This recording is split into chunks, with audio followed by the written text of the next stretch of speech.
خمتي متحبلن بختحاس متحازون يقبلوا له خمس نبروا ورق الناس رحوا متحاز يقبلوا له خمس نبروا نرينا مالتي هدي بزي وردي لنا زعبات علبة أو خلوا بتقلوا زاروا حدا نتبون وردنا قطري 30 حدا نرينا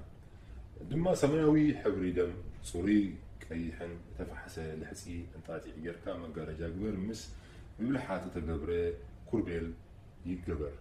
بوركي اب بتلحات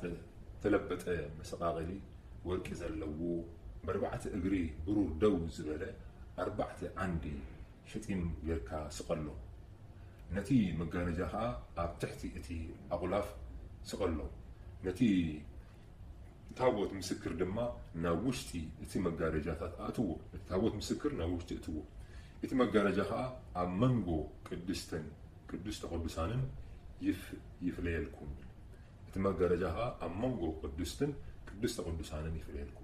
اتي مخدن متعارق دما اب تي قدست قدسان اب لعلي تاوت مسكر جبرو نتي صدقاء اب وصائي مقارجا انبرو اتي قوام قنديل دما اب منصر صدقاء نتي محدر بشنخ دبوب نتي صدقاء بشنخ سمينو جبرو نتي اف دونكوان دما بسميناوي حبري دم بسميناوي حبري دم صوريك ايحن اتفحسه لحسين تقاطع بمتلاف اتي تعيه مقارجا جبرو نتي مقارجا خا حمشت عندي ستيم جبرلو ورك لما لبتو مساغلي وقع كوركي يقن كأسرازي دما حمشت أجري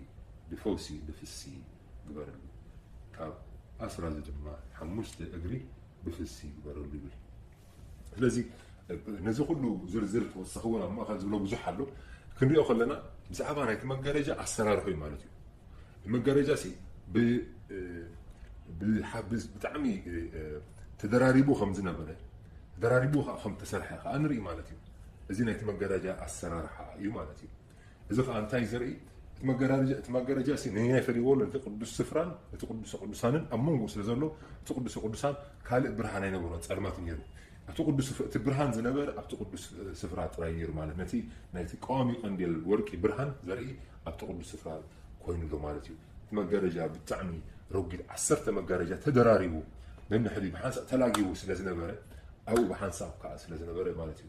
بدحر يزلو قفلي ناي قدن كرئي زخي لا يكون نيرو بتاع مسقلمات كم زنبرو يرئي وي يغلص قالو مالتي سلازي بزي انا غيرتي اخري كلنا ابراهيم معرف 10 كاب قطر 10 جميرنا خاخنا بباينا سلازي احواتي بتي مغارجا مالت بسقو زقدسلنا حدشن هياون مقدي بدم يسوسنا مقدس نمقتاو تبعت كاب زهلونا أبيت أملاخون عبي خهن كاب زهلوناس لبنا خاب كفاء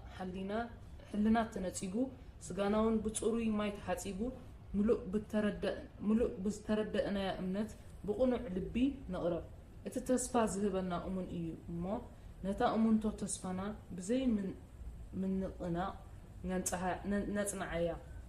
نفقرن نسناي جبرن نمنقح اب نحد حدنا نستبهل اذا خا اتا معلت اتيا تقرب كم زلا اصبيكم تري اللهم امو نحد حدنا نمععد انبر قلياتهم لماد كم زغبرو اخيبانا اي نحدك امين بزي نقدر زخري كلنا اب ابراهيم عرف اسراء حواتي بتمغرجا يبلوش بتمغرجا كان المغرجا يكون انزار دلو مالتي بتمغرجا مالت بسغاو زقدسنا حدشن هياون منقدي بدم يسوس نم مقدس نمئتاو تبعات كاب زهلونا سلازي تبعات علينا مالتي بسغاو زقدسنا بيناي بتمغرجا مالت يبجو بسغاو زقدسنا سلازي زمغرجا انتاي زري مالتي بزعبا وتانس كريستوس تسقاو بمدرخ خلو زنبر سقاو يزغلس نيرو مالتي ناب ماتيوس اسران شوعتن قطري 50 حدن توسخون كنا نقول مالتي حدش كده توسخ خالد زولو قالوا انه مغارجا بيت مقدس كاب لعلو كسب تحتو اب كلته تترتره امين ስለዚህ እዚ ጎይታና ኢየሱስ ክርስቶስ ኣብ መስቀል ምስ ወዓለ ምስ ጎይታና ኢየሱስ ክርስቶስ ኣብ መስቀል ምስ ሞተ እቲ መጋረጃ ከዓ ካብ ላዕሊ ንታሕቲ ከዓ ኣብ ክልተ ከዓ ተተርተረ ይብል እቲ ርጉዱን ከመይ ዝበለ ተደራሪቡ ከም ዝነበረ እቲ መጋረጃ ብከመይ ኢሉ ከም ተሰርሐ ቅድም ኢልና ኣንቢብና ነርና ሕጂ ከዓ ክንሪኦ ከለና ከዓ ኣብቲ መስቀል ግዜ ከዓ ጎይታ መስቀል ልክዕ ምስ ሞተ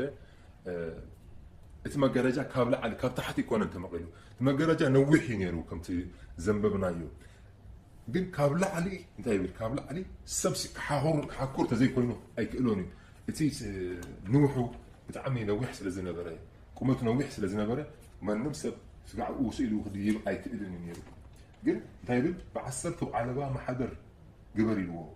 ምስ ናይ ብብልሓት ፈላጥ እተገብረ ክሩቤል ጌርካ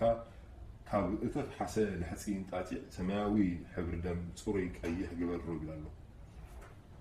ስለዚ ምንዋሑ ከዓ ይብል እቲ ሓደ ዓለባ 28 እመት ወርዲ እቲ ሓደ ዓለባ ከዓ 4 እመት ይኮን ማለት እዩ ስለዚ እቲ ርጉድ እቲ ምንውሑ ከዓ ይነግረና ኣሎ ማለት ስለዚ ካብ ላዕሊ ንታሕቲ ተተርተረ ይብል መጋረጃ ኣብ ሕቲ ዕብራውያን ከዓ እንታይ በቲ መጋረጃ ማለት ብስጋኡ ጌርና ሃሌሉያ እስም ዝያደ ተመስገነ ይሁን እቲ መጋረጃ እውን ስቲል ጽላሎት ናይ ክርስቶስ ኢየሱስ ስጋኡ ይዛረብ ዘሎ ማለት እዩ እቲ መጋረጃ ናይ ክርስቶስ ኢየሱስ ጽላሎቱ እዩ ዝዛረብ ዘሎ ምዕራፍ ዕብራውያን ምዕራፍ 10 ቁጽሪ 20 ክንርኢ ከለና ማለት እዩ እቲ መጋረጃ ቅድሚ ሕጂ ተፈላለዩ ዝነበረ ቅዱስ ስፍራን ቅዱስ ቅዱሳንን ሕጂ ግን መጋረጃ ግን ዝተዓፀው መጋረጃ ይብልናል ክርስቶስ ኢየሱስ ብስግኡ ብደሙ እንታይ ገይሩልና ኣሎ ማለት እዩ ነቲ መጋረጃ ተርቲርዎ ማለት እዩ ሰናት ደሙ እቲ መጋረጃ እውን ተተርቲሩሎ ማለት እዩ ስም እግዚአብሔር ተመስገነ ይሁን ሃሌሉያ እንታይ ጎይታ በቲ ዝሃበና መንገዲ ነቲ ቃል ኣምላኽ ነቲ እንታይ ይብል ቃል ኣምላኽ ብሉይ ኪዳን ነቲ ሓድሽ ኪዳን ይገልጾ ሕጂ ንኣብነት ኣብ ዕብራውያን ምዕራፍ 10 ቁፅሪ 1 እንታይ ይብል ሕጊ ማለት ከምዚ ሕጂ ሙሴ ናይ ሙሴ ሕጊ ዝረኣናዮ ማለት እዩ ጽላሎት እቲ ዝመጽእ ሰናይ ነገር ከለዎ መልክዕ እቲ ቁም ነገሩ ዘይኮነስ በቲ በብዓመት ኩሉ ሳዕ ዝስውዕ መስዋዕትታት ነቶም ዘቕርብዎ ከቶ ፍጹማት ክገብሮም ኣይከኣሎም እዩ ግናኸ ኣብ ዓመት እዩ ብኡ መዘከርታ ሓጢኣት ዝኸውን ከምዚ እንተ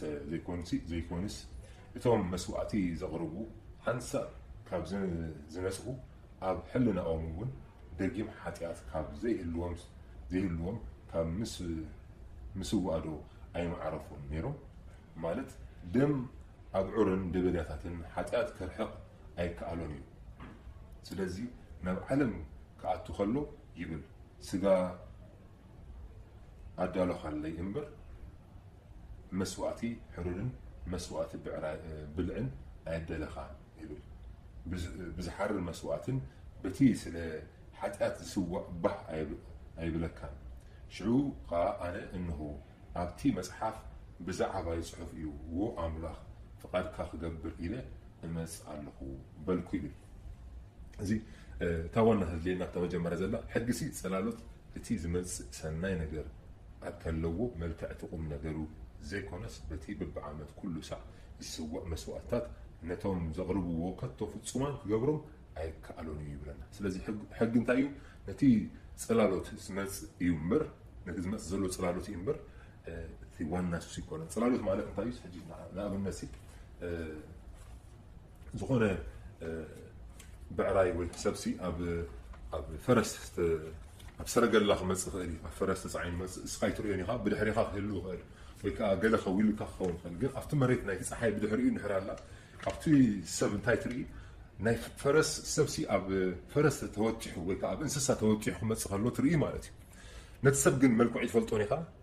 ወይ ኣብ ፈረስ ድዩ ኣብ ኣድጊ ድዩ ዘሎ ኣይትፈልጦን ኢኻ ማለት ኣብ ጥራይኻ ትፈልጦ ግን ከመይ ዓይነት ሰብ እዩ ወይ ከዓ እንታይ ዓይነት ኣድጊ እዩ እንታይ ዓይነት ሕብሪ ኣለዎ ወይ ከዓ እንታይ ዓይነት በቕልያስ ኣይትፈልጥን ግን እቲ ሰብ ነቲ ገዛዊ ዝኾነ ነገር ሕልፍ ኢሉ መልክዑ ምስ ረኣኻዮ ግን ጽላሎቱ ኣየድለይካኒ ግን እቲ ጽላሎቱ ግን ገና ኣባኻ ከይበፅሐ ግን ሰብኣይ ይመስል ፈረስ ከዓ ተወቲሑ መፅእ ኣሎ ትብል ማለት እዩ ወይ ከዓ በቕሊ ተወቲሑ መፅእ ኣሎ ወይ ከዓ ኣድጊ ተወቲሑ መፅእ ኣሎ ትብል ግን እቲ ሰብ ምስ መፀካ ግን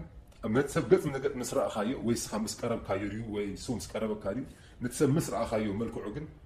ሰብ መፅእ ኣሎ ነቲ ምስሉ እንደገና ታሕቲ ክትርኢ ኣየድለይካኒ ንምንታይ نتسبق نقص لزرع خايو حق صلالوتي قبل كلهم مالتي مالتي نزي حجي نريء لنا بيت مقدس السو صلالوتي نيناي نتي كريستوس يسوس نتي زمس بدحري زمس زنبره كريستوس يسوس نعنا غزينا خا مسيو خا امسكل ز مسوات زخوننا اب كند مرغمنان ابسانان استخد كته دمو زفسسنا نعو مجمرا بتي حقي كم صلالوت كمص خلو بصلالوت طراي ام مدري خمس ترايكم يزبللو كلام الله حق الصلالوت يزبللو مالتي صلالوت من كنا كريستوس يسوس يزاردلو ስለዚህ እዚ بزي حق زلو ابزي بيت مقدس زلو بزعبا بيت مقدس محتر املاح تساريح زلو بزعبا كريستوس غنا خلو صلالوت يزنغرو نير مالتي كمي بقالو خم نبر كمي بمسواتو طراي كناتو خم نخير بنتاي كل غزي مسوات يقربون يرو ግን እሱ ግን ቅቡል አይኮነን ብለና አለው بزي ዕብራውያን ማዕረፍ 10 ተኸንሪኦ ከለና እሱ ሲ አንጾም ሲ አይክልን ነይሩ እንታይ ላይ እዚ ነገር እዚ ግን ንዓና እዩ ማለት እዩ ንዓና እዩ ማለት እዩ ንምንታይ ኣብ ዕብራውያን ማዕረፍ 1 ድሕሪና ኣምላኽ ክብል ብዙሕ ሳዕ ዕብራውያን ማዕረፍ 1 ካብ ቁፅሪ 1 ጀሚሩ ኣምላኽ ብዙሕ ሳዕ ብብዙሓት መንገድን ቀደም ነቦታትና ብነቢያት ገይሩ ምስ ተዛረቦም ኣብ ዘንዳ ሓርወት መዓልታት ንዓና በቲ ወራሲ ኩሉ ዝገበሮ ብኡውን ዓለም ዝፈጠራ ወዱ ገይሩ ተዛረበና ንሱ ናይ ክብሩ ነፀብራቕን ቅርፂ ባህሪውን ከሎ ኩሉ እውን ብሓይሊ ቃሉ ፀዊሩ ከሎስ ምንፃሕ ሓጢኣትና ምስ ገበረ ኣብ ላዕሊ ኣብ የማን ግርማ ተቐመጠ ይብል ኣብ ላዕሊ ኣብ የማን ግርማ ተቐመጠ ስለዚ ብዛዕባ ጎይታና ኢየሱስ ክርስቶስ ገና ከሎ ክዛረብ ከሎ ማለት እዩ ኣምላኽ ብዙሕ ሳዕ ብብዙሕ መንገድን ቀደም ነቦታትና ብነቢያት ገይሩ ምስ ተዛረቦ ይብል ኣብ ዘንዳ ሓርወት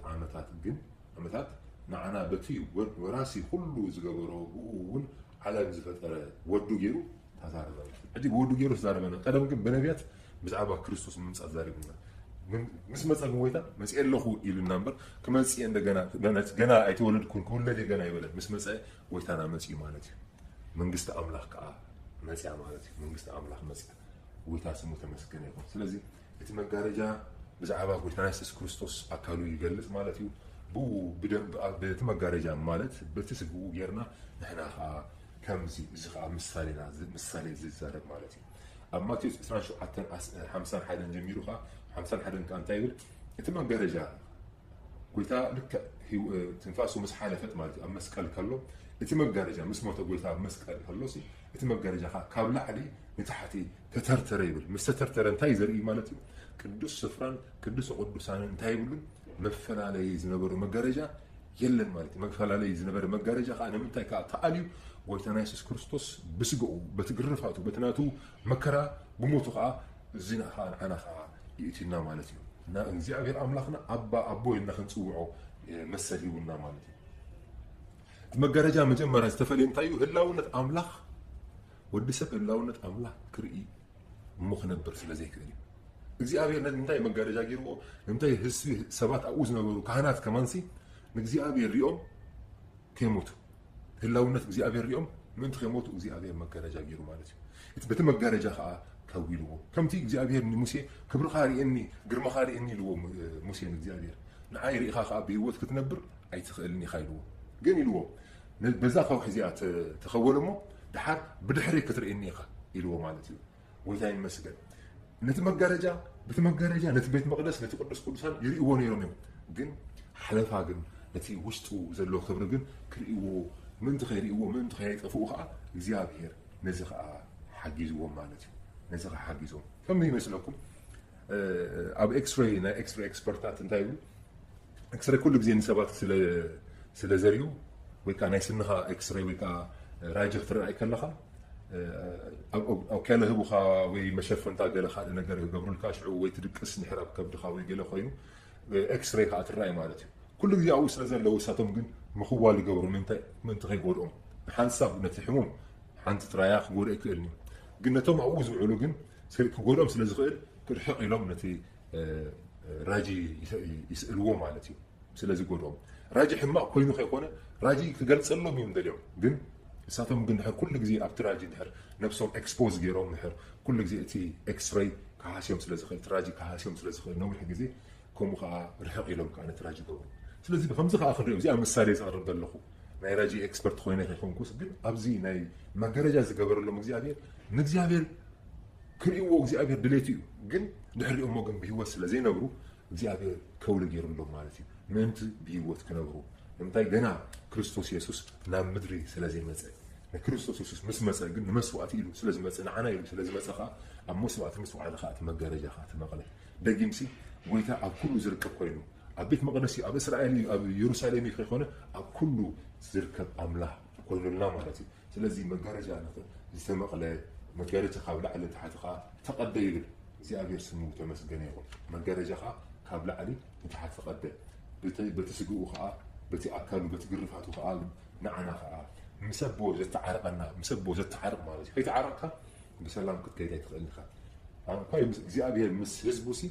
ሰብ እኳ ምስ ሰቡስ ኣብ ተፈላለዩ ቦታ ክጓዓዙ ከለዉ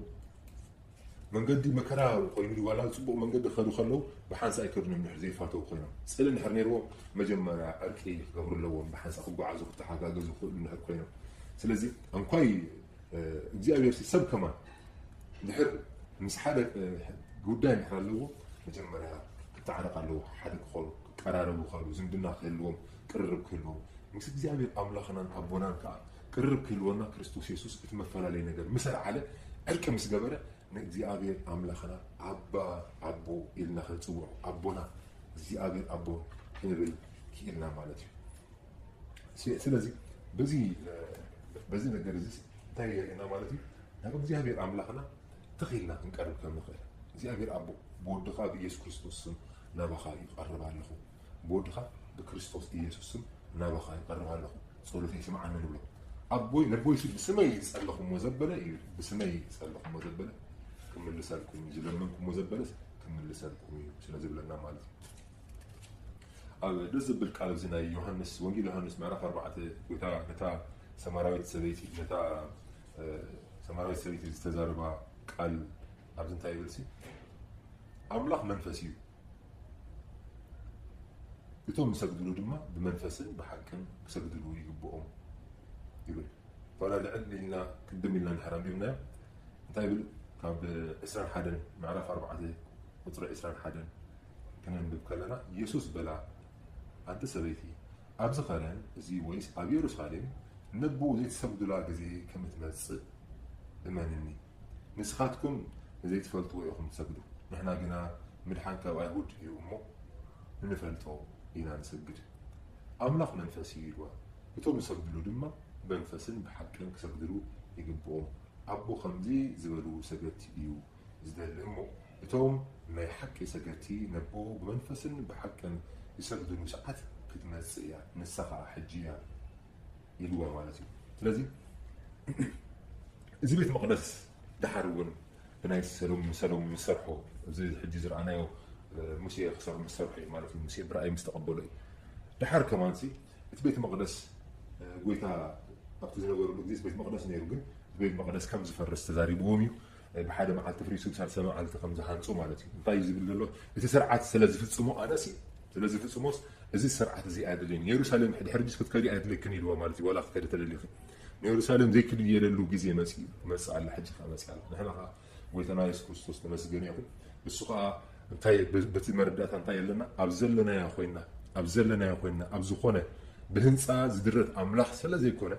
ብህንፃ ዝድረት ኣምላኽ ስለዘይኮነ ንእግዚኣብሔር ኣምላኽና ብወዱ ብክርስቶስ ኢየሱስ ጌርና ጎይታ እግዚኣብሔር ኣምላኸይ ኣቦይ ብክርስቶስ ኢየሱስ ወድኻ ጌርና ክቐርብ ኣለኹ ምሕረተኛ ኣምላኽ ስለዝኾንካ ጎይታ ሓጢኣተይ ኣንፅሃኒ እንከነይ ኣልዕለለይ መርገመይ ኣልዕለለይ ጎይታ ንዓኻ ክስዕብ ደልየ ኣለኹ ብእማን ጥራይ ከይኮነ ክስዕበካ ደልየ ኣለኹ ክንብሎ ኣለና ማለት እዩ እግዚኣብሔር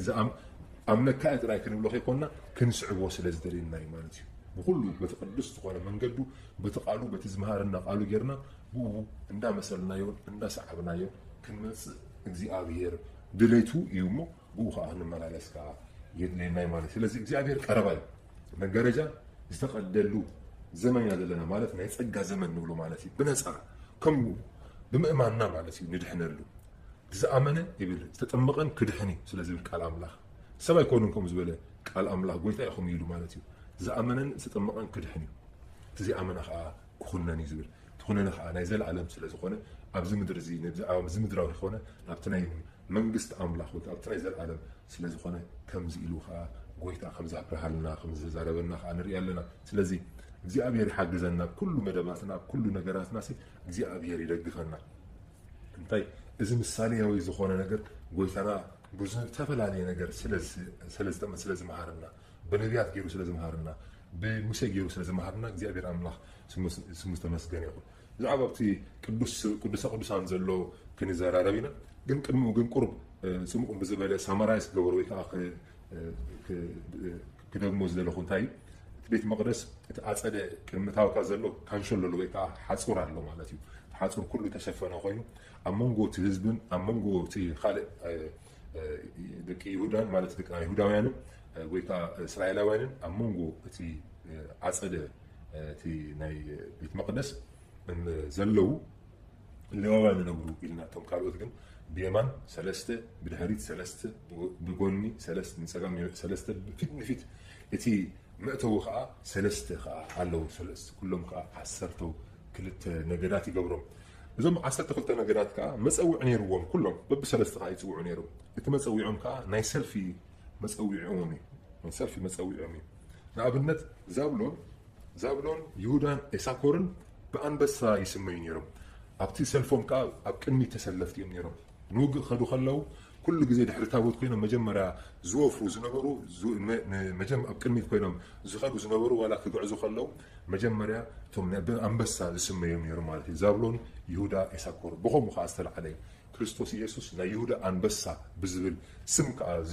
فهو كابتي ساقوا ويكا خبتي ملكتي مالتي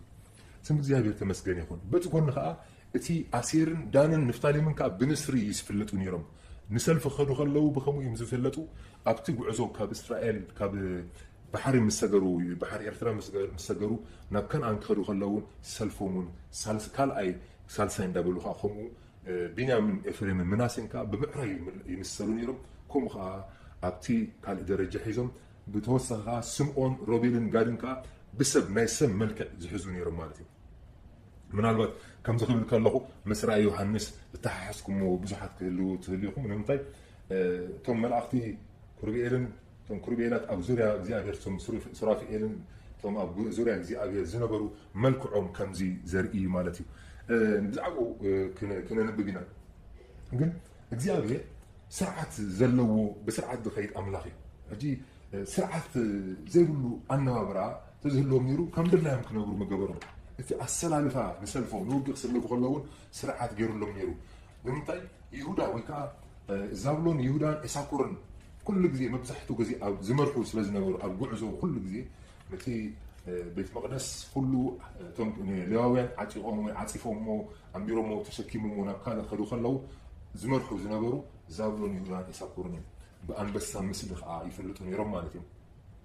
زم هزب زيهم كا توم حد أسير دانن مفتالين كا بنسر خا يفلتو خا نيرو توسخ خا بنيام إفريم مناسين كا ببعراي يسميون نيرو ببعراي يسميون نيرو كمون سمعون روبين قادين كا بنايسر ملك يسميون نيرو بزي كام زي kind of code نعاتهم زغبرو طريق يكون እግዚአብሔር ምሳሌ ስለዘለው ወይ አንበሳ ዳስ ዋይ አንተ ይስተቀስናዮ ወልተናስ ክርስቶስ ካብ ይሁዳ ዘረ ስለዝኾነ ናይ ይሁዳ አንበሳ ዝተባሃለ ማለት እዩ ወይታና ምህረተኛ አምላኽ ናይ ምህረት አምላኽ ኮይኑ ከምኡ ከዓ ተዋጋኢ ወይታ ሰዓሪ ከዓ ስም እግዚአብሔር ተመስገነ ይኹን ኣብ መስቀል ሰዓረ ጎይታ ኣለና ማሕተሙ ክፈትሕ ብቕዓት ዘለዎ አምላኽ ኣለና ማለት እዩ ስለዚ ኣብ ራእይ ዮሐንስ ምዕራፍ 4 እውን ከምኡ ንርኢ ማለት እዩ تابلسي كم كتر خلت جميلة رأي يوحنس كم كتر رافع 4 كم كتر خلت جميلة خم بوي شعوب منفسكم كو إنه لما أب سماي زفان تنبيرو أبتي زفان حدا تغميتو نبرة بتي تغميتو واز نبرة خا تريتو إمني اسياب اسم سرديوسن يمثل نتي زفان لما سمراز قد ዝመስል ቀስት ደበና ከቢብዎ ነበረ ኣብ ዙርያ እቲ ዙፋን ከዓ 24 ዙፋናት ኣብቲ ዙፋናት እውን ጻዕዳ ክዳውንቲ ተኸድኑ ኣብ ርእሶም ከዓ ኣኽሊል ወርቂ የተኸለሉ 24 ሽማግለታት ተቐሚጦም ርኢኹ ካብቲ ዙፋን ከዓ መብረቕን ዳህያትን ንጉሎታትን ወፀ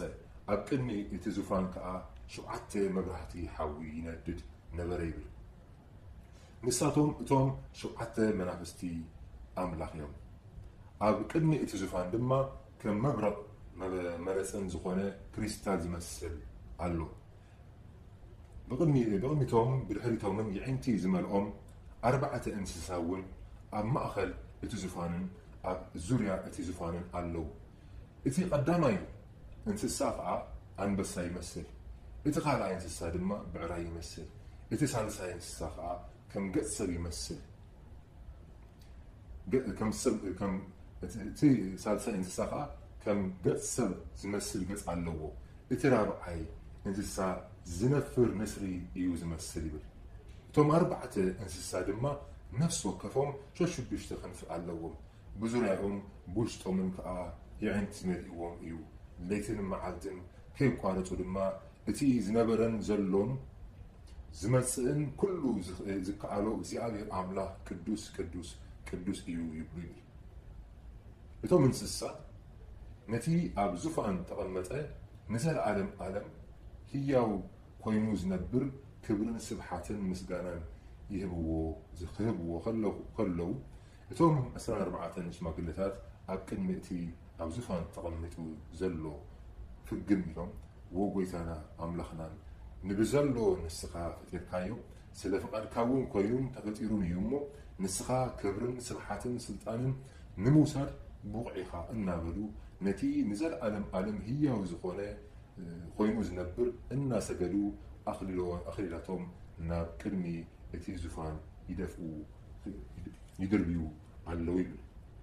ኣብዚ ዝርአየናቶም ብዛዕባ ታደልያ ዘለኹ 4 ምስሊ ገጽ ዘለዎም እቶም መላእኽቲ እዮም ማለት እዮም ኣብቲ እንታይ ይብል ዮሃንስ ከምዚ ይመስሉ ነይሮም ይብል ብቕድሚቶምን ብድሕሪቶምን ይዕንቲ ዝመልኦም 4 እንስሳ እውን ኣብ ማእኸሎም ብቕድሚኦም ብኩሉ ነገሮም ማለት ብቕድሚኦም ብድሕሪኦም ይዕንቲ ዝመልኦም 4 እንስሳ እውን ኣብ ማእኸል እቲ ዙፋንን ኣብ ዙርያ እቲ ዙፋንን ኣለዉ እቲ ቀዳማይ እንስሳ ከዓ አንበሳ ይመስል እቲ ካልኣይ እውን ብዕራይ ሳልሳይ ከዓ ገጽ ሰብ ይመስል እቲ ራብዓይ ከዓ ንስሪ ይመስል ይብል እቶም 4 እንስሳ ከም ዝመስሉ ነይሮም እዚ ከዓ እንታይ ዝርኢ ዘሎ ብዛዕባ ሰልፊ ናይ እስራኤል ዝዛረብ ዘሎ ማለት እዩ ሰልፊ ክሰለፉ ከለዉ ይሁዳ ዛብሎን ኤሳኩር ብኣንበሳ ተሰሚዮም ዝኸዱ ከምኡ ከዓ ዝነበሩ እዮም ስለዚ እቲ ሰልፊ ናይ እግዚአብሔር ስርዓት ዝነበሩ እዩ ነይሩ ንምንታይ ከምኡ ኣርኢና እግዚአብሔር ንምንታይ ከምኡ ገይርዎም ማለት እዩ ኣሰላልፋ ኣብ ሰማያት ዘሎ ዝረኣኻዮ እዩ ዝበሉ ንሙሴ እንታይ እዩ ሙሴ ዝረኣየ ንሕና ብዚ ይመስል ሙሴ በታ ዝረኣያ ንሪኣ ኣለና ንዛረባ ኣለና ዮሃንስ ግን ዝመስል እንዳበለ ከምዚ ይመስል እንዳበለ ከዓ ይዛረባሉ ማለት እዩ ወይ ከዓ ቃል ኣምላኽ ነንብብ ኣለና ማለት እዩ ኣብዚ እምበር ናብ እግዚአብሔር ክመፅእ ከለና ቅድሚ ናብታ መወዳእታ ዘላ ነጥብ ንምምፅእ ሓንቲ ከዘኻኽር ዝደሊ ንማንም ዝኾነ ሰብ ናብ እግዚአብሔር ብምስጋና ክንቀርብ ይሁዳ ትርጉሙ ምስጋና እዩ ዝብል ይሁዳ ማለት ምስጋና ብምስጋና ከዓ ብምንታይ ንቀርብ ነቲ መስዋእቲ ፈፂምካ ኢኻ እሞ ነቲ ኣብ ምስሊ ቤት መቅደስ ዘሎ ብናይ ቤት መቅደስ ኣካይዳ ጸሎት ከዘይንመፅእ ብናይ ቤት መቅደስ ኣካይዳ ምስጋና ከዘይንመፅእ ንምንታይ ንጎይታና ኢየሱስ ክርስቶስ እስኻ መስዋእቲ ኮይንካ ኢኻ ብደምካ ነፂሄ የመስግነካ ኣለኹ ብደምካ ተሓፂረ እሞ የመስግነካ ኣለኹ ትብዓቲብካ ኢኻ እሞ ተመስግን እስኻ ኣፅሪኻ ኢኻ እሞ የመስግነካ ኣለኹ ብቃልካ ነፂሄ ኣለኹ እሞ ተመስግን ውሽጢ ኣፅሪኻ ኢኻ እሞ የመስግነካ ኣለኹ ብናተይ ዝብሎ ዝተፈፀመ ነገር የለን بدحري خا بزعبة تحبس تغن حاسب كلنا بقال كان قوترو تلات مجبنا زل خا يمسجنا كعلقو بمتى نمسجنا زين ولا نمتى نجزي عبيرسي كم زي سوبر ماركت كم زي حدا حتى كم خاتبلي من سندي كانوا بمسجنا خنقربو نبعت أدوس بمسجنا خنقرب غير كله يخا ما مسجنا كعلقو قال سلازهاب كاني እንጀራ ስለዝሃብካኒ መስግነካ ኣለኹ ናይ ዘለኣለም ህይወት ካባኻ ስለዝፍልፍል የመስግነካ ኣለኹ ክንብሎ ኣለና ማለት እዩ ንምንታይ እንጀራ እሱ ስለዝኾነና እቲ ናተይ እንጀራ ናይ ዘለኣለም ህይወት ዝህበና እንጀራ ስለዝኾነ እቲ ካብኡ ንዝበልዕኻ ኣይፀምእን እዩ ስለዝብል ቃል ኣምላኽ ብኡ ከዓ እግዚኣብሔር የመስግነካ ኣለኹ እቲ ቀንዲል ወርቂ ከዓ ንሓስብ ከለናኻ እግዚኣብሔር ብርሃን ስለዝኾንካኒ ከገልግለካ ከማን ብብርሃንካ ከገልግል ስለዝገበርካኒ የመስግነካ ኣለኹ ህያባት ከዓ ስለዝሃብካኒ የመስግነካ ኣለኹ ዘይትኻ ዘይውዳእ ዘይቲ ዝኾንካ ኣምላኽ የመስግነካ ኣለኹ ኢልናሲ ናብ እግዚኣብሔር ኣምላኽና ክንቀርብ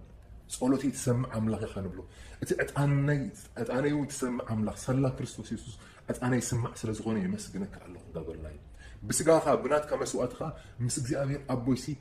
ቅርብ ስለዝገበርካለ የመስግነካ ኣለኹ እንዳበልና እንዳመስገና ናይ ምስጋና ሰባት ክንከውን ንምንታይ ኣብቲ ንፊት ማዕጾ ዘሎ ይሁዳ እቲ ናይ ኣንበሳ ዝስመዩ ዛብሎን ይሁዳን ኤሳኮርን ካብ ሰለስቲኦም እቲ ማእኸላይ ዘሎ ይሁዳይ ናይ ምስጋና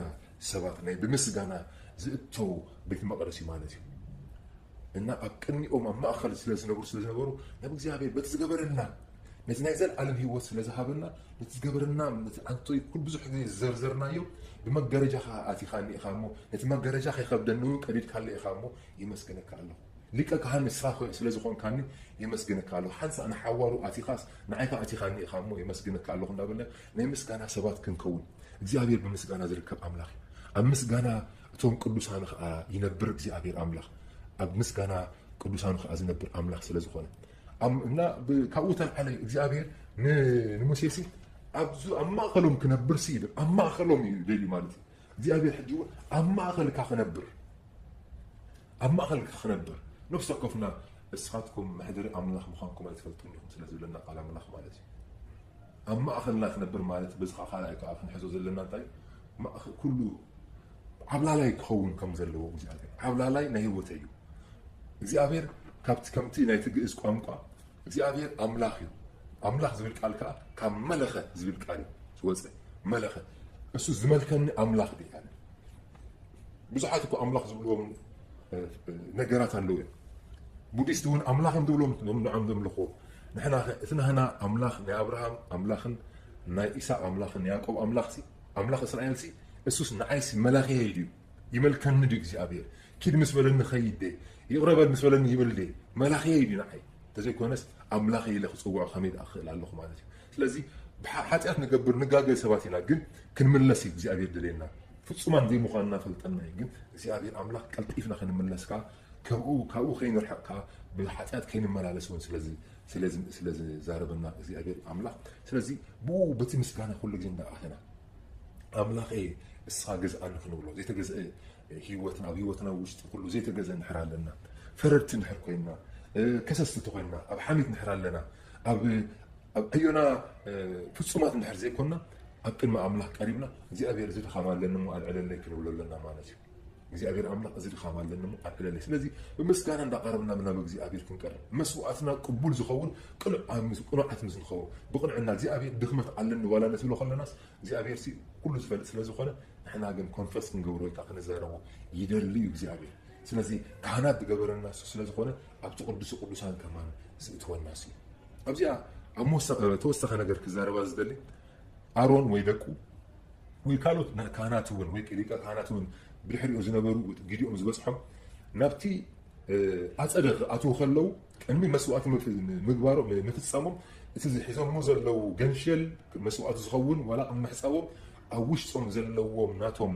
ምልኣት እንታይ ወይ ኮንፊደንስ እንታይ እዩ ስጋዕ ውሽጢ ከኣቱ ኢሎም ዝመፁ ካብ ፍርቂ ክምለሱ ይመስል እዩ እዚኣ ጥራይ ክፍትን ኢሎም መፁ እዮም ምፍታን ኣይኮነን ናብ እግዚአብሔር ቀርቡ ከለዉ ብምልኣት ስጋዕ ውሽጢ ኣትየ ንእግዚአብሔር ሰሚዐዮ ክምለስ ንእግዚአብሔር ናቱ መልእኽቲ ሰሚዐ ክመፅእ ንእግዚአብሔር ክሰምዖ ደልየ ኣለኹ ናተይ ዘረባ ጥራይ ክሰምዕ ኣይደልየን እዩ ክንብል ኣለና ማለት እዩ እና ናቱ ዘረባ ክሰምዕ ናቱ መልእኽቲ ናቱ ዳይሬክሽን ናቱ መንገዲ ደልየ ኣለኹ ክብል መጀመርያ ክንጅምር ከለና ከምቶም ካህናት ኣብ እስራኤል ዝነበሩ ብኮንፊደንስ ብምልኣት ኣቦ ኢልና ክንፅውዖ ከማን ድፍረት ዝሃበና ኣምላኽ ስለዝኾነ ከምኡ ዝበለ መንፈስ ስለዝሃበና ናብ ውሽጢ ካብ መጀመርያ ክብገሱ ከለዉ ብዙሕ ነዚ ኩሉ ፈፂመ ክኣቱ እየ ንሕና ከዓ ናቶም ናይ ቀደም ናይ ብሉይ ኪዳን ካህናት ኣይኮንናን ስለዚ እግዚኣብሔር ኣምላኽ ብወዱ ብክርስቶስ ኢየሱስ ብደሙ ዓዲጉ ካህናትን መንግስትን ስለዝገበረና ክንምቀርብ ከለና ናብ እግዚአብሔር ንውሽጡ ከኣቱ ፍቃዱ ስለዝኾነ ናብ ውሽጡ ከኣቱ እዩ ቶም ናይ ቀደም ስጋዕ መጋረጃ ክብሪ ነይሮም ክርስቶስ ግን ስጋዕ ውሽጢ እትወንና ስለ ዝኾነ ስሙ ዝተመስገነ ይኹን ሃሌሉያ ስለዚ ካብ ሙሴ ዝዓቢ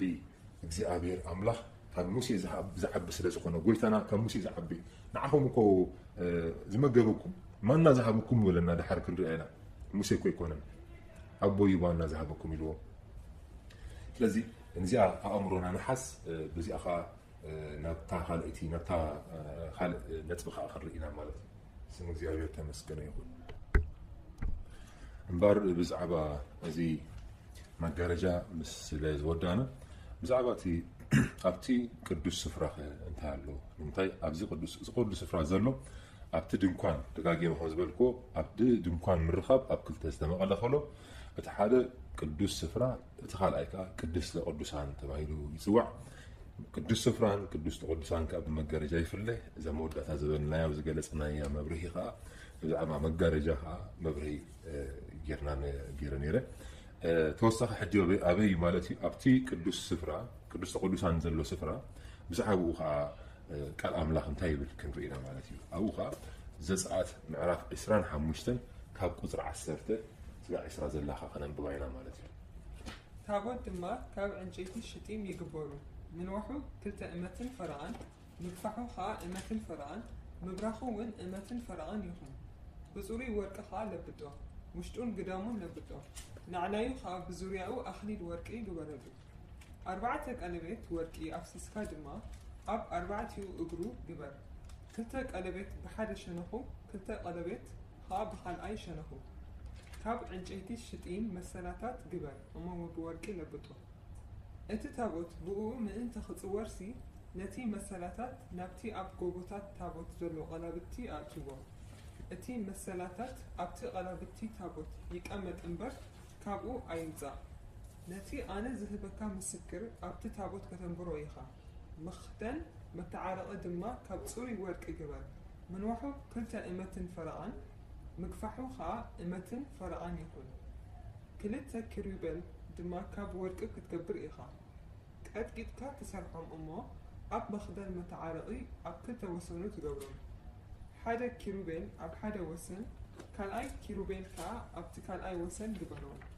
ነቶም ኪሩቤል ምስቲ መኽደን መተዓረቒ ሓደ ኮይኑ ብክልተ ወሰኑ ግበርዎም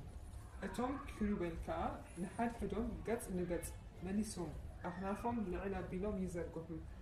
ነቲ መኽደን መተዓረቐ ድማ ብኽናፎም ይኸውንዎ ገጽ እቶም ኪሩቤል ናብቲ መኽደን መተዓረቒ የብል ስም እግዚኣብሔር ተመስገነ ይሁን ብዛዕባ እቲ ታቦት ከመይ ኢሉ እቲ ታቦት ከም ዝስራሕ ታቦት ከመይ ገይሩ ከምዚ ትቐርፂኡ ኩሉ ክንሰምዕ ፀኒሕና ኣብ መፅሓፍ ቅዱስ ኣብ ዘፀአት ምዕራፍ 25 ዝጠቕሶ ጥቕሲ ኣብኡ ንሰማዕ ኣለና ስለዚ ኣብዚ ተወሳኺ እውን ኣብ ዘፀአት ምዕራፍ 37 ተወሳኺ ክንሪኣ ዘድልየና ከዓ ጥቕስላ ኣብኻ ክነንብባ ኢና ማለት እዩ በሳልኤል ድማ ካብ ዕንጨይቲ ሽጢም ታቦት ገበረ ምንዋሑ ክልተ እመትን ፈርቓን ምግፋሑ ከዓ እመትን ፈርቓን ምብራኹ እውን እመትን ፈርቓን ነበረ ውሽጡን ግዳሙን ድማ ብፁሩይ ወርቂ ለበጦ ዙርያኡ ከዓ ኣኽሊል ወርቂ ገበረሉ ኣርባዕተ ቀለቤት ወርቂ ኣፍሲሱ ኣብ ኣርባዕቲኡ እግሩ ክልተ ቀለቤት ብሓደ ሸነኽ ክልተ ቀለቤት ከዓ ብኻልኣይ ሸነኹ ገበሮ መሰላታት ከዓ ካብ ዕንጨይቲ ሽጢም ገይሩ ብወርቂ ለበጦ እቲ ታቦት ብኡ ምእንተ ክፅወር ድማ ነቲ መሰላታት ናብቲ ኣብ ጎቦታት ታቦት ዘሎ ቀላብቲ ኣእተዎ መኽደን መተዓረቐ ከዓ ካብ ፅሩይ ወርቂ ክልተ እመትን ፈርቓን ዝምንዋሑ እመትን ፈርቓን ዝምግፋሑ ገበረ ክልተ ኪሩቤል ድማ ካብ ወርቂ ገበረ ብምቕጥቃጥ ሰሪሑ ንምኽደን መተዓረቒ ኣብ ክልተ ወሰኑ ገበሮም ሓደ ኪሩቤል በዚ ወሰን እዚ ሓደ ኪሩቤል ከዓ በቲ ወሰን እቲ ነቶም ኪሩቤል ምስቲ መኽደን መተዓረቒ ብሓደ ገይሩ ኣብ ክልቲኡ ወሰኑ ገበሮም እቶም ኪሩቤል ከዓ ንሓድሕዶም ገጽ መሊሶም ኣኽናፎም ልዕል ኣቢሎም ዘርጊሖም ንምኽደን መተዓረቒ ብኽናፎም ከወልዎ ገጽ እቶም ኪሩቤል ናብ መኽደን መተዓረቒ ኣቢሉ ነበረ ስም እግዚኣብሔር ተመስገነ ይኹን እንደገና ብዛዕባ እቲ ንሪኦ ዘለና ኣብቲ መወዳእታ ኣብቲ ቅዱስ ቅዱሳን ዘሎ ታቦት ኣበይ ክሰርዖ ከም ዘለዎ እግዚኣብሔር ንሙሴ ዝኣዘዞ እሞ ከዓ ድሓር ከዓ ዝፈፀምዎ ኣብቲ እቲ ኩሉ ዕዮ ዕየዝ ከሎ ከዓ ከመይ ዓይነት ቅርፂ ከመይ ዓይነት ቦታ ከመይ ኩሉ እቲ ዘድልዮም ዘበለ ክሰርሕዎ ዘድልዮም ዘበለ ዳይሬክሽን ነይሩ መምርሒ እዩ ነይሩ ማለት እዩ ኣብዚ መምርሒ እዚ እግዚኣብሔር ንዓቶም ክሓልውዎ ዝደልዮ ወይ ከዓ ሙሴ ክሕልዎ ዝደልዮ ወይ ከዓ ክእዝዞም ዝደልዮ ነገር ከዓ ኩሉ ኣብርሂሉ ከዓ ንርኢ ማለት እዩ ኣብዚ ምዕራፍ 37 ዘሎ ክንርኢ ከለና ኣብቲ ታቦት እዚ ብወርቂ ዝተለበጠ ኮይኑ ኣብቲ ውሽጡን ግዳሙን ድማ ብፅሩይ ወርቂ ለብጦ ኢልዎ ዙርያ ከዓ ኣኽሊል ወርቂ ግበረሉ 4 ቀለቤት ወርቂ ኣብሲሱ ኣብ 4 እግሩ ክልተ ቀለቤት ብሓደ ሸነኽ ክልተ ቀለቤት ከዓ ብኻልኣይ ሸነኽ ገበሮ እዩ ኩሉ ብወርቂ ከም ተሰርሐ ከዓ የርእየና ኣሎ ማለት እዩ መሳልል ከዓ ካብ ዕንጨይቲ ሽጢም ጌርካ ከዓ ብወርቂ ስለለብጦ ኢልዎ ነቲ ዋላ ነቲ ዕንጨይቲ ብወርቂ ዝተለበጠ ክኸውን ከም ዘለዎ ሽዑ ክልተ ክሩቤል ይብል እዚ ነገር እዚ ሙሴ ዝረኣዮ ራእይ ስለ ዝኾነ ነቲ ዝረኣዮ ይብርሃሉ ኣሎ ክልተ ክሩቤል ድማ ካብ ወርቂ ግበር ኢልዎ ነቶም ክሩቤል ከዓ ክንፎም ከዓ ከም ዝራኸብ ክልቲኦም ሓደ በቲ ሓደ መንፅር ሓደ በቲ ሓደ መንፅር ኮይኑ ናይ ክልቲኦም ክንፊ ከም ዝራኸብ ንቕድሚት ይኸውን ማለት እዩ ኣብቲ ክንፊ ውሽጢ ከዓ ብድሕሪኡ እቲ ኣብቲ ክንፊ ማእኸል ውሽጢ እውን ድሓረይ እንታይ ከም ዘለዎ ክንርኢና ማለት እዩ እግዚኣብሔር ኣምላኽ ነዚ ክገብሩ ዝኣዘዞም ብዛዕባ እግዚኣብሔር ኣብቲ ምሕረቱን ኣብቲ ፅድቁን ናይ እግዚኣብሔር ፅድቅን ናይ እግዚኣብሔር ምሕረትን ንዓና ከረዳእና ማለት እዩ ናይ እግዚኣብሔር ፍርድን ንዓና ከረዳእና ዝሰርሖ ወይ ከዓ ዝኣዘዞ ትእዛዝ ብሙሴ ከዓ ዝሰርሖ ነገር እዩ ማለት እዩ ነዚ ቁርብ ሞር ኢላቦሬት ወይ ከዓ ሞር ንክገልፆ ከዓ እንታይ ሳልሳይ ጥቕሲ ክንሪኣ ዕብራውያን ምዕራፍ 9 ክንሪኣ ኢና ዕብራውያን ምዕራፍ 9 ካብ ቁፅሪ 1 ስጋብ ቁፅሪ 9 ኣላ ካብ ቁፅሪ 1 ጀሚርና ክንብባ ኢና እሞ ስጋብ 5 ድሓር ከዓ ክንቅፅላ ንኽእል ኢና ካብ ቁፅሪ 1 ጀሚርና ደጊም ነቲ ቀዳማይ ኪዳን ድማ ንኣገልግሎት እግዚኣብሔርን ንምድራዊ መቕደስን ሕጋጋት ነይርዎ ድንኳን ተተኺሉ ነበረ እሞ ኣብታ ቅድም እትርከብ ቅድስቲ እትበሃል ክፍለ ቀንዴልን ሰደቓን እንጌራታት ምርኣይን ነበራ ብኽንዮም እቲ ካልኣይ መጋረጃ ግና ኣብቲ ድንኳን ቅድስተ ቅዱሳን እትበሃል ነበረት ኣብኣ ፅንሃህ ወርቅን ብኩሉ ወገኑ ብወርቂ እተለበጠ ታቦት ኪዳንን ነበረ እሞ ንሱ ነተን ማና ዝሓዘት ፍዮ ወርቅን ዝጠጥዐት ዘንጊ ኣሮንን ፅላት ኪዳንን ዝሕዝ ነበረ ኣብ ልዕሊኡ ድማ ነቲ መንበር ፀጋ ዘፅልሉ ናይ ክብሪ ኪሩቤል ነበሩ ብዛዕባ እዚ ሕጂ በብናቱ ክንዛረበሉ ዘይኮነና እዩ ኣሜን ኣብዚኣ ነገር እዚኣ ጠለቕ ኢልና ክንሪኣ ከለና ዘብርሃልና እንታይ እዩ ነቲ ቀዳማይ ኪዳን ድማ ንኣገልግሎት እግዚኣብሔር ንምድራዊ መቕደስ ሕግጋት ነይርዎ ነቲ ምድራዊ መቕደስን ሕግጋት ነይርዎ ድንኳን ተተኺሉ ነበረ እሞ ኣብታ ቅድም እትርከብ ቅድስቲ እትበሃል ክፍሊ ቀንዴልን ሰደቓን እንጌራታት ምርኣይ ነበረ ብኽንየው ማለት እዩ እቲ ካልኣይ መጋረጃ ግና ኣብቲ ድንኳን ቅድስተ ቅዱሳን ማለት እዩ እትበሃል ነበረ ትብል ኣብኣ ፅንሃህ ወርቅን ብኩሉ ወገኑ ብወርቂ የተለበጠ ታቦት ኪዳን ነበረ ይብል ሕጂ እቲ ታቦት ኪዳን ሲ ብኩሉ ወገኑ ብወርቂ ተለበጠ ከም ዝነበረ እዚ ኣብ ውግእ ክኸዱ ክጓዓዙ ከለዉ ህዝቢ እስራኤል ወላ መንገዲ ክጓዓዙ ከለዉ ኣተሓሕፆም ምእንቲ ክትዕሞም ከማ መትሓዚ ከም ዝገበሩሉ ከዓ ንርኢ ማለት እዩ ኩሉ ብወርቂ የተለበጠ ከም ዝነበረ ንሱ ነተን ሕጂ እንታይ ይብል ኣብ እተለበጠ ታቦት ኪዳን ነበረ እሞ ምስ በለ ንሱ ነተን ማና ዝሓዘት ይብል ማና ዝሓዘት ፍዮ ወርቅን ዝፀጥዐት ዘንጊ ኣሮንን ፅላል ኪዳንን ይብል ሕጂ ነዚአን ኩለን ንበይነን ክንዝርዝረን ክንፍትን ኢና ማለት እዩ እቲ ታቦት ኪዳን ነበረ እሞ ንሱ ይብል ነተን ማና ይብል ዝሓዘት ኣብቶም መላእኽቲ ብወርቂ የተለበጠ ቅርፂ ናይ ክሩቤል ዘለው ኣብ ውሽጦም እንታይ ኣብቲ ማእኸል ኣብ ታሕቲ ኣብቲ ታቦት እንታይ ነይሩ ናይ ንሱ ናይ ማና እቲ ማና ከዓ ዝሓዘት ፍዮ ወርቂ ይብል ፍዮ ወርቂ እቲ ማና እውን ኣብ ወርቂ መትሓዘት ዝኾነት ዝጠጥዐት ዘንጊ ኣሮንን ተማናን ዘንግን ክንዘራረበላ እቲ ማና እቲ እግዚኣብሔር ኣምላኽ ንእስራኤል ካብ يغريتا كاب جبسي مسوصهم حرام مسوصهم أمن قد خدوا خلوا سنة زنبرهم تميت سنة زنبرهم زبل عوخ سنة سلتشهم نجزي أبير مسنا بجزي أبير مسترعو نجزي أبير كا نعاتهم كا منا أدلوا لهم أتي منا زبحال قال كمان قال بقالون حر إنايو منا زبحال انتي مالتي انتي يزيد مالتي منا إلهم بتناتهم قانقا أبشعو نتيجزي أبير زورد لهم كاب سماي زورد لهم منا نعون تاي لهم انتي يزيد إلهم مالتي بدحريو منا تباحيل تسمي مالتي نعوخ يبلعو خمس نبرو نري اتمنى تي اغزيابير زورد لهم ناس اسرائيل بتي ونتي زنبرو وانات من قدهم دخلوا خلوا سنه زنبرهم بتي زمقبو زنبرو زحزمو زنبرو ነገር بون طلح ስለዘይ بلهم اغزيابير ማና ከም ዝሃቦም ንርኢ ማለት እዩ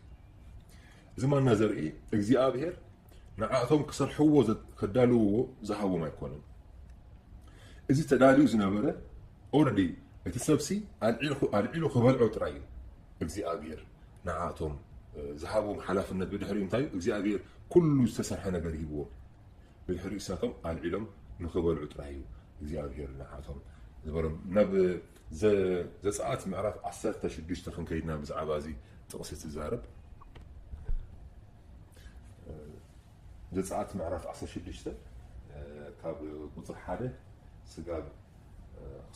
قطري شمنته خلنا بواينا مالتي كسا قطري شمنته خلنا بواينا كلهم أخيبا دك إسرائيل دما كاب إلي نقينهم كاب مدر جبس مسوسو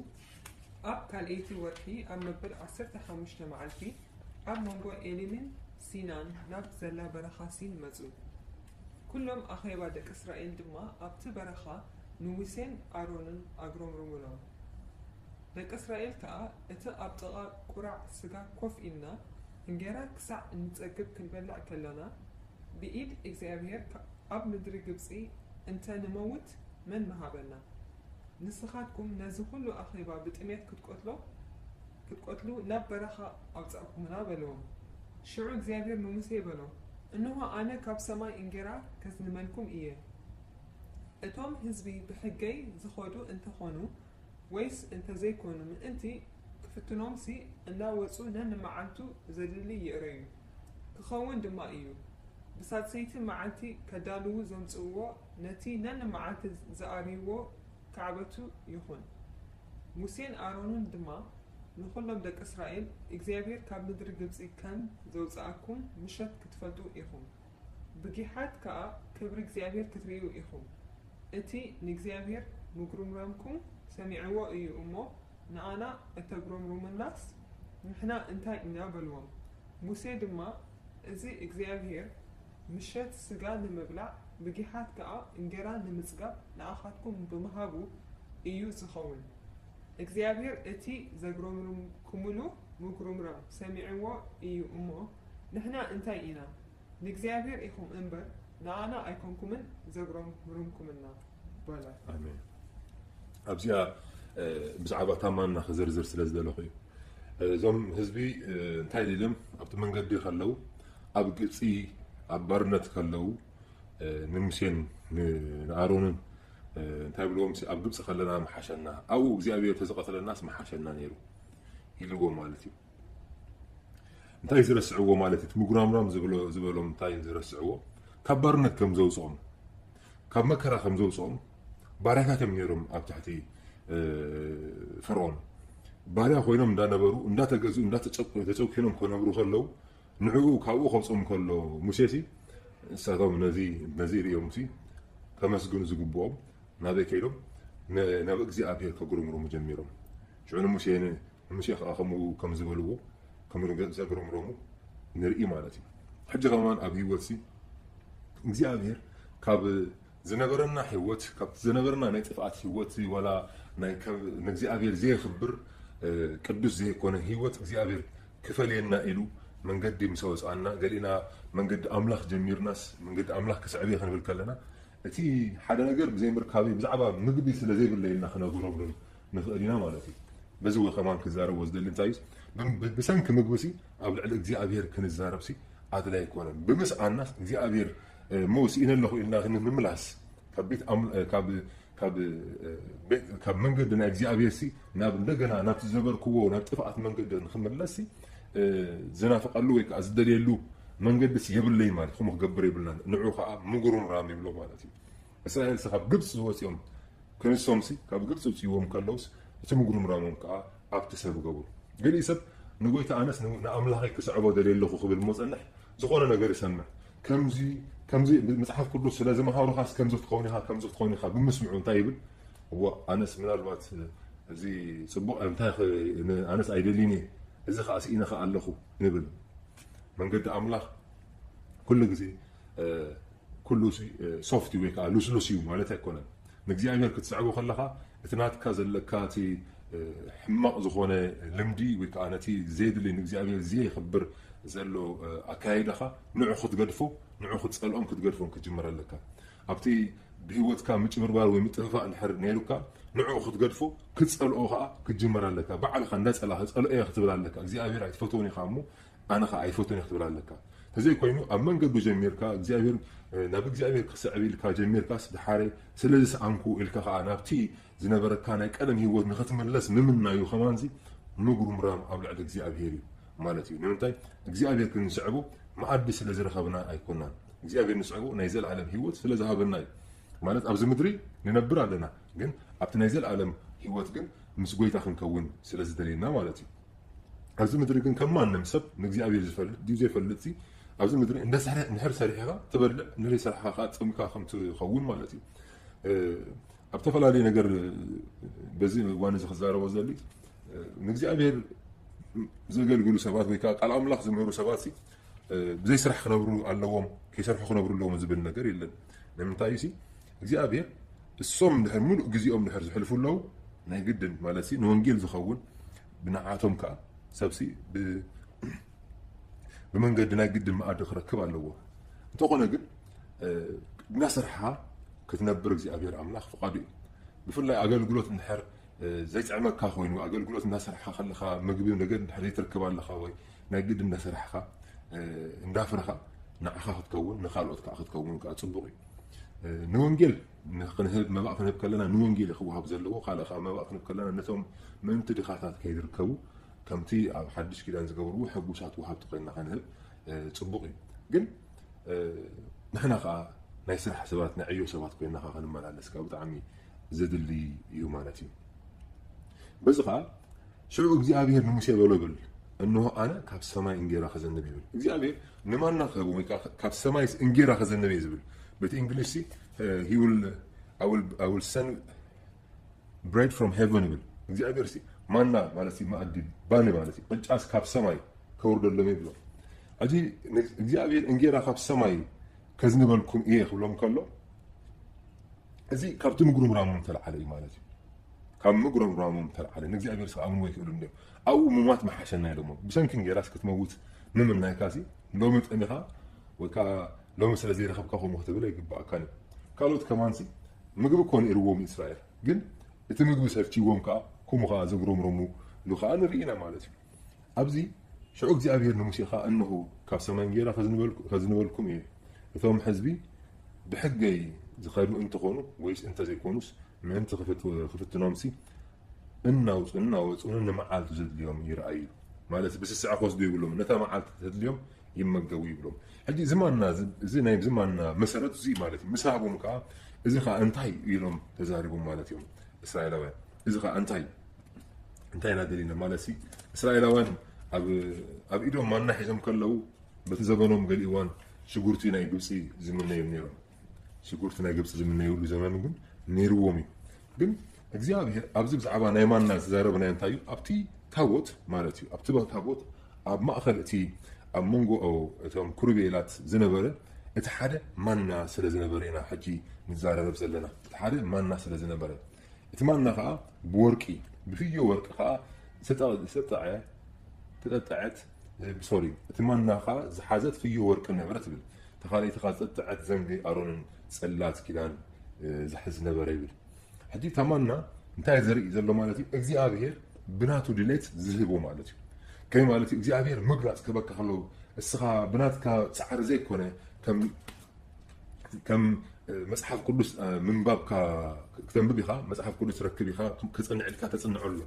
السوق كم تعنتو يزبلنا قدم منا زبلنا يو بزعبا أبت بيت مقدس أبت قدس سفرة زلو عسرت خلت حبستي ويكعب انجرة بزعبو يزملك السوق انجرة له كميها على العلكة تبلع أبتي كم كهان النتكا جن أبت تاوت زلو جن ما نجن نمر أي زخونة ما ننتهي السوق بزعبا زيابير ناي كاب سماي زقلت كاري مالتي كاب سماي زقلت كاري زخا بعلم كم زبل أو خمسين بجو خا نرينا مالتي من تايدا نزار بدلنا زيابير نتهزبي انتي خمسة حبهم كذا كروم مالتي كذا كروم نزخا أبت ما أخذ تاوت كم زقبور نري يوحنس معرفش الدش قطري 30 حدا قطر 30 كلتن بزعبا زماننا ون قلتا كم تزاربون كأن رئينا مالتي أبا خنت كسينامو أنا بباينامو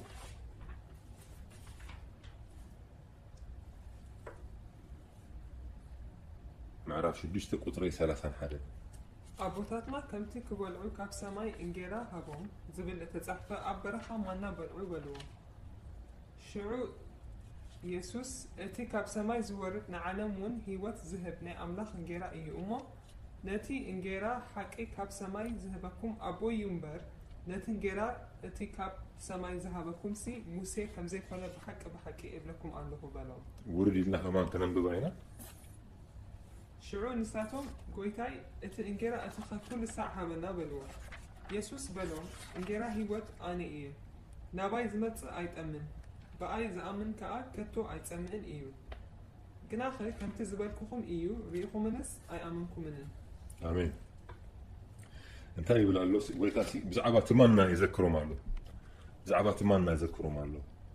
انتهي بالله انتهي لهم تذكروا مرمونك كلامون يذكروا ماله. أبوتاتنا كم تز ما نذكر من خمسة ثلاثة خلنا بوا خلنا ما عرفش الدشته. سلزر إنا كن أمنا كاسم في دمه. انتهي تأمر أمه تكبر. انتهي كي تكبر الله خا. أبوتاتنا يلهم مالتي. كم تي خبرعو كم تخبرعو كاب سماي إنجيرا هبوم أبوتاتنا كم تخبرعو كاب سماي إنجيرا هبوم زبل تسحفه أبرها مانا بلعو بلوه أبرها مانا بلعو شو يسوس تايلوب إتي كاب سماي زورد ناي نعلمون هيوت زهب ناي أملك إنجيرا يبلوم إتي إنجيرا حكي كاب سماي ذهبكم أبو ينبر نتي إنجيرا إتي كاب سماي ذهبكم سمشي كونان يلوم تايز بلولوس إتي مجمع ساتهم في التنوين بلوس ها نحنا مانا بوثاتنا مانا ينبدعوا صراحة أنت تحترين اللي خيلهم مالش حجي أبوثاتنا زبلوز الله من موسى يخلوا خلوهم شعو يسوس كأنت يلوم إتي كاب سماي زورد نعلمون يلوم نعلمون هو زهد نعاتهم قد بدعهم بالحري خمان نسني خان أن كمان يسجرون كلهم كان كيسجروا كم زتأفقون كم زموتون نوزي أبي هتزاريبون كم زنبرة دحرتي تقص زلو نايد زت عبد الله نرينا مالتي نتي إنجيرا أتقاف سماي ذهبكم موسى كم زي كونيلون بحق بلكم الله إنجيرا خاف سماي ذهبكم مني إجزي أبي يريز بالله مالتي إتي مسالي خا أنت يزبلون دلو إتي إنجيرا حكي كاف سماي ذهبكم سأبو يلون نعلم هيوت ذهب ناي أملاخ إنجيرا يلون نعلم هيوت ذهب ناي أملاخ إنجيرا هجي كم كلام لا ملخت خمس أخلون حدا قل سبس رأي بحال كان حدا كتمان حدا بوتاوي قل رأي بحال مالت ريما بحال تريما قال مسو مالتي كله قال أملاخ بقريخ انت يقولوا لو قوس بلو تريما قلنا حدا قل سبس مسو خلو ريما بلو هجي زيابير نقبلنت نمشيخ ملخت هو خلو ننفسه زمصو ملخت ونيرو نبيتو خمي كم زحلون ناب تخفل عليه من قديتات نرئينا مالتي እግዚአብሔር ኤልያስ እውን መልእክቲ ሂብዎ ንነብሱ ዝኸውን መልእክቲ ሂብዎ እንታይ ኢልዎስ ተስ ንዓይ ንጣዖት ዘይሰገዱ ብዙሓት ኣለውን እዚ እሞ ተስ ኢልዎ ማለት እዩ ነቶም ሰለስተ ዘለው ነዚኦም ክትቀወም ኢኻ ኢሉ ከዓ ንኤልያስ ንዕኡ ንነብሱ መንገዲ ነጊርዎ ማለት እዩ እዚ ሕጂ ንኤልያስ ተዛረቦ ኢልና ሕጂ ንሕና ኣብዚ ዘመን እዚ እግዚኣብሔር ንሰለስተ ከምዚ ኢሉ ንብሎ ኢልና ክንለዓል ኣይኮነን ንምንታይ እሱ ንኤልያስ ኢልዎ حجي لك خموخا እግዚአብሔር ከምዝዛረብ እግዚአብሔር ንሰባት ክው ከምዝብል ንኣምን ማለት ንሰባት ክንጽልይ የሎም ዲዩ በተፈላለየ ነገር እግዚአብሔር ከመሓና ኣድላይ ማለት እግዚአብሔር ተይሉ ማለት እዩ ግን ኣብቲ ኤልያስ ዝበሎ ናቱ መልእኽቲ ኣኔራ ማለት እዩ ከምኡኻ ማና እቲ ናይቲ ሰብ እቲ ካብ ሰብ ሓይሊ ከይኮነ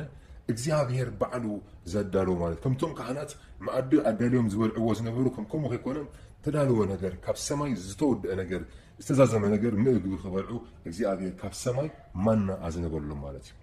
ማና ኣዝነበሎም ብዘይ ናትካ ፃዕሪ ዘይብሉ ማለት እዩ እግዚኣብሔር ባዕሉ ምግላፅ ገብረልካ ከሎ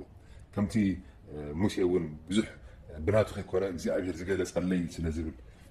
ኣብ ቃል ኣምላኽ እውን ንሪኢና ማለት እዩ እታ ካልአይቲ ነጥቢ ብዛዕባ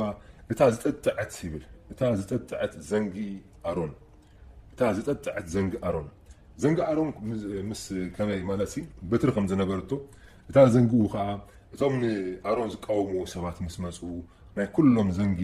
ክቐርብ ብሓንሳእ ክኸውን ተባሂሉ እሞ ሽዑ ናይ ኣሮን ዘንጊ ጠጥዐት እቶም ነቶም ካልኦት ግን ኣይጠጥዐትን ዓንበበት ከማን ይብል እዩ ስለዚ ኣብዚ ዘርኢ እንታይ እዩ ቀዳማይ እቲ ዘንጊ ብዛዕባ ስልጣን እዩ ዘዛረብ ብዛዕባ ናይ ክህንነት ስልጣን ይዛረብ እዩ ኣብዚ ከዓ ቃል ኣምላኽ ብዛዕባ ዘንጊ እውን ይዛረበና ተፈላለዩ ነጥብታት እውን ክንርኢ ንኽእል ኢና ስለዚ ተቐዳመይቲ እንታይ ኢልና ኣለና እታ ማና ማለት ካብ ሰማይ ዝወረደ ሕጂ እውን እግዚኣብሔር ካብ ሰማይ ዝወረደ ክርስቶስ ኢየሱስ ካብ ሰማይ ዝወረደ ብናህና ፃዕሪ ይኮነን ወሪዱ እግዚኣብሔር ድሌቱ ስለ ዝኾነ ኣቦ ስለ ዝደለየ ንወዱ ካብ ሰማይ ኣውሪዱ ንዓና ክድሕነና ቃሉ ከዓ ክምግበና ከዓ ገይሩ ማለት እዩ ስለዚ ከዓ እግዚኣብሔር ነመስግኖ ኣለና ማለት እዩ በቲ ካልኣይ ከዓ ብዛዕባ እታ ዘንጊ ኣሮን ክንብል ከለና ናብታ ቃል ክንከይድ ኢና ማለት እዩ ከመይ እታ ዘንጊ ኣሮን ከም ዝነበረት ኣብዚ ዘላ ተቕፅል ጥቕሲ ከዓ ንሪኣ ወይ ከዓ መፅሓፍ ንሪኣ እንታይ እያ ዘህሉቅ ምዕራፍ 17 ካብ ቁፅሪ 6 ስጋብ ቁጥሪ 9 ክነንብባ ኢና